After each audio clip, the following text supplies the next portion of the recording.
drogas e outros bandidos, dentre os quais se destacam os especuladores, os agiotas, os usurários, essa gente que manda no mundo um pouco por todo lado e que entrou por aqui adentro de garras afiadas para poder explorar-nos até ao tutano.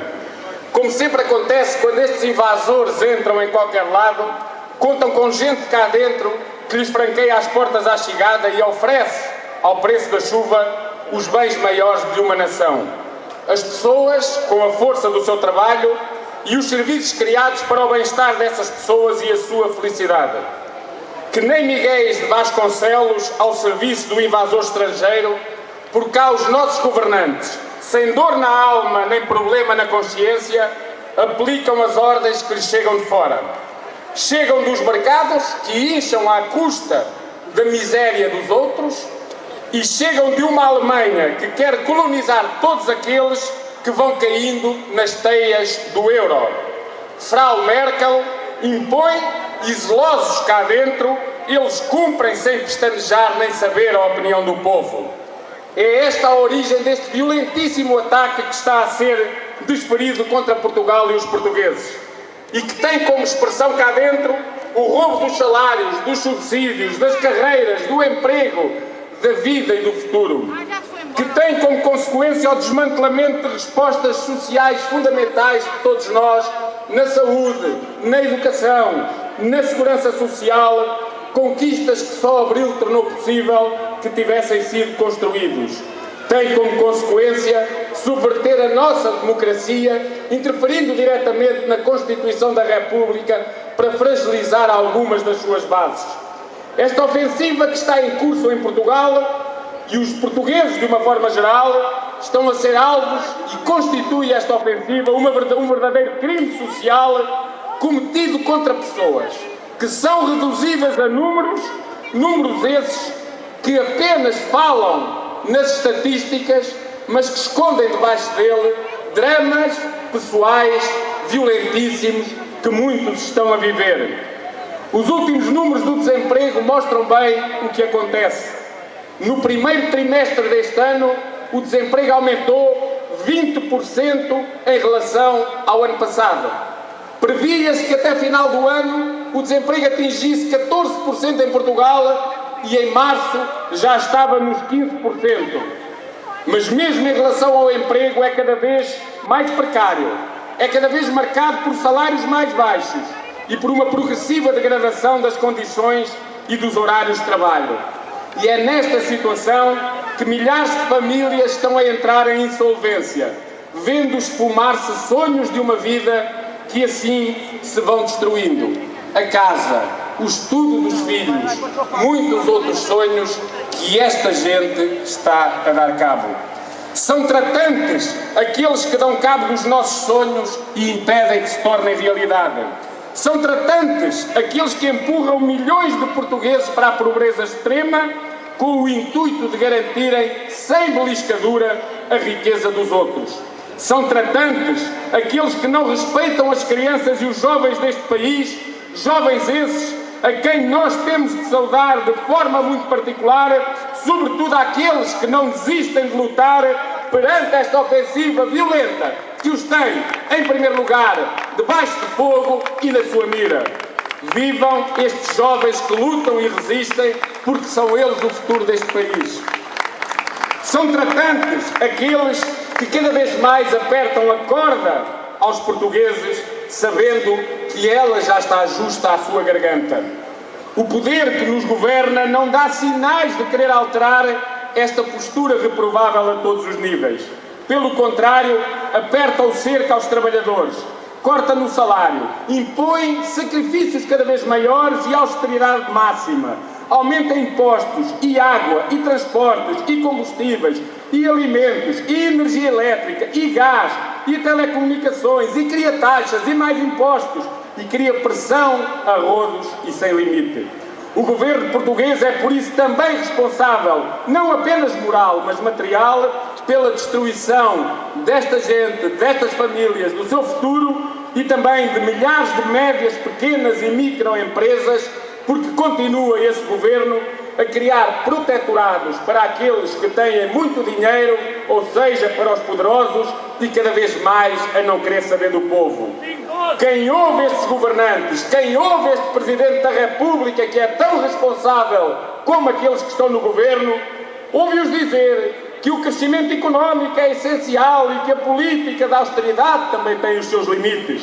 Mas quem os vê de mãos dadas a dar cobertura a um tratado orçamental europeu que, a ser aplicado, irá estrangular o desenvolvimento do país, irá pôr em causa as conquistas de Abril e, portanto, quem os ouve e quem vê o que eles fazem percebe que estamos perante hipócritas que não têm pejo nem vergonha de mentir aos portugueses, mas depois de se subjugarem aos interesses estrangeiros. Este tratado foi votado pelo PSD, pelo CDS e também pelo PS à revelia e nas costas dos portugueses.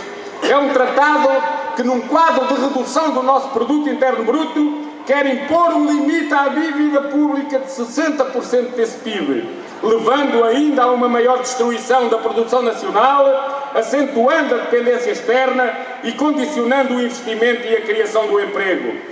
É um tratado que quer juntar ao limite da dívida pública o limite do déficit orçamental de 0,5% do PIB, que, para se atingir, obrigaria ainda a maiores cortes na segurança social, na saúde e na educação, ou seja, na prática, ao desmantelamento das funções sociais do Estado.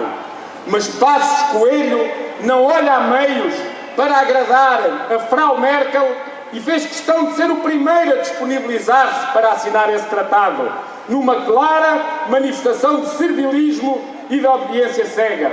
Passos Coelho comporta-se por isso como um moço de recados, comporta-se por isso como a mulher a dias de Frau Merkel e não é mais do que isso, e por isso Passos Coelho deve merecer o nosso repúdio absoluto, bem como o governo que ele lidera.